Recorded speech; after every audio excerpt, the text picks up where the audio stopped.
NEET முறைகேடு விவகாரத்தில் மத்திய அரசுக்கு எதிராக நீதிபதிகள் கேள்வி எழுப்பியுள்ளனர். இதுகுறித்த கூடுதல் விவரங்களோடு இணைகிறார் நமது செய்தியாளர் கருணாகரன். வணக்கம் கருணாகரன், விவரங்களை பதிவு பண்ணலாம்.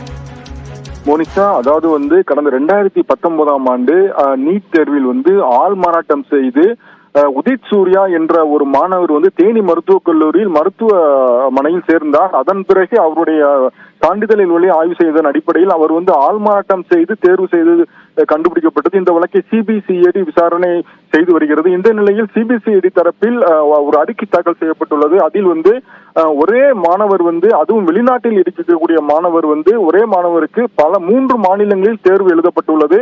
அதில் அந்த மாணவர் எந்த மாநிலத்தில் அதிக மதிப்பெண் பெற்றாரோ, ஆள்மாறாட்டத்தில் பெற்றாரோ, அந்த அடிப்படையில் இந்த மாணவர் போய் கல்லூரியில் சேருவதற்கு போன்ற விவரங்கள் அந்த விசாரணையில் தெரிய வந்துள்ளது.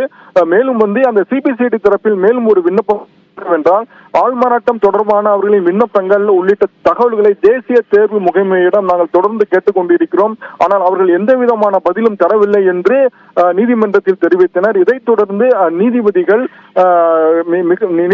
மிகவும் கோபமடைந்து, அதாவது தேசிய தேர்வு முகமை நீட் தேர்விற்கு மாணவிகள் தேர்வு எழுத வரும்பொழுது அவர்களுடைய அணிந்திருக்கும் சங்கிலி மற்றும் தாலி உள்ளிட்ட அணிகலன்களை சோதனை செய்து அகற்றுகின்றனர். அந்த அளவுக்கு கடுமையாக நடந்து கொள்ளும் தேசிய தேர்வு முகமை ஏன் ஆள்மாறாட்டத்தில் ஈடுபட்டு அந்த வழக்கு முறையீட்டில் ஈடுபட்ட அவர்களுக்கு ஏன் உரிய விவரங்களை தர மறுக்கிறீர்கள் என்று கேள்வி எழுப்பிய நீதிபதிகள், இந்த போன்ற முறைகேடுகளுக்கு உடந்தையாக உள்ள அதிகாரிகளின் இல்லங்கள் மற்றும் அலுவலகங்களில் ஏன் சோதனை செய்யக்கூடாது, அவர்களை ஏன் கைது செய்ய உத்தரவு பிறப்பிக்க கூடாது என்று கேள்வி எழுப்பிய நீதிபதி, அதாவது கடைசியாக ஒரு வாய்ப்பு தெரிகிறோம், தேவையான ஆவணங்களை தேனி சிபிசிஐடி போலீசார் கேட்கும் தேவையான ஆவணங்களை தேசிய தேர்வு முகமை வழங்க வேண்டும், விசாரணைக்கு முழு ஒத்துழைப்பு வழங்க வேண்டும் என்று தெரிவித்த நீதிபதிகள் வழக்கு விசாரணையை ஒத்திவைத்து உத்தரவிட்டனர்.